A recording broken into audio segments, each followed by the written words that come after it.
नमस्कार दोस्तों, मेरा नाम है राज के वर्मा और आप देख रहे हैं रिपोर्टर जी। हरियाणा में कांग्रेस की राजनीति इस वक्त एक उबाल पर है। दिल्ली में बैठा हाईकमान उंगलियों पर गुना भाग कर रहा है कि प्रदेश की कमान किसे सौंपी जाए।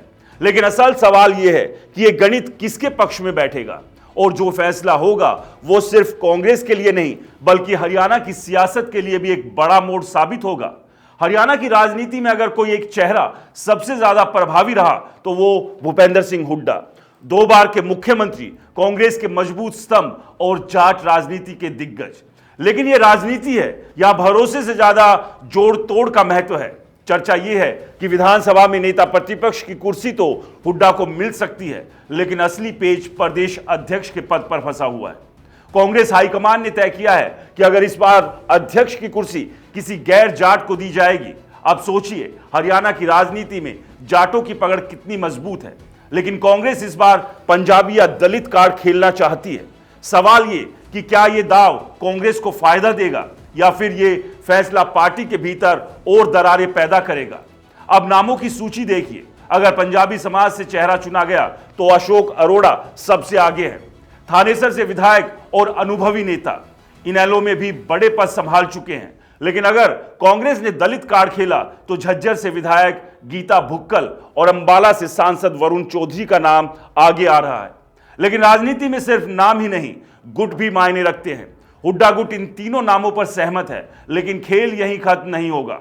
अगर कांग्रेस ने संतुलन साधने की कोशिश की तो राज्यसभा सांसद रणदीप सुरजेवाला भी इस दौड़ में आ सकते हैं।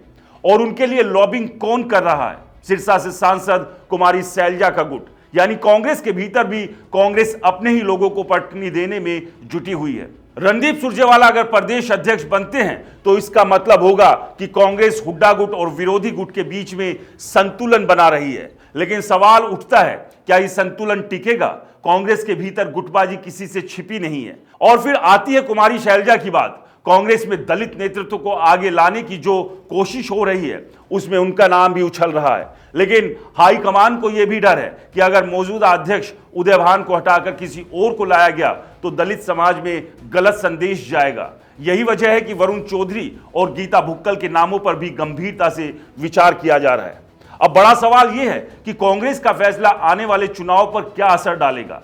हरियाणा की राजनीति में जाटों का दबदबा किसी से छुपा नहीं है और अगर कांग्रेस ने गैर जाट को प्रदेश अध्यक्ष बनाया तो इसका फायदा भाजपा या जेजेपी को भी हो सकता है। कांग्रेस के लिए दूध में पानी मिलाने जैसा फैसला होगा। अगर सही संतुलन बना तो फायदा, नहीं तो बड़ा नुकसान। तो साहब, हरियाणा में सियासी घमासान अपने चरम पर है। नेता दाव पेच में जुटे हैं, गुट अपने अपने मोहरे सेट कर रहे हैं और दिल्ली में बैठा हाईकमान गुना भाग कर रहा है। पर असली सवाल यही है, कौन जीतेगा और कौन हारेगा? ये जवाब सिर्फ समय के पास है। लेकिन इतना तय है कि हरियाणा कांग्रेस के इस खेल में किंग कोई और होगा और चेकमेट किसी और का होगा।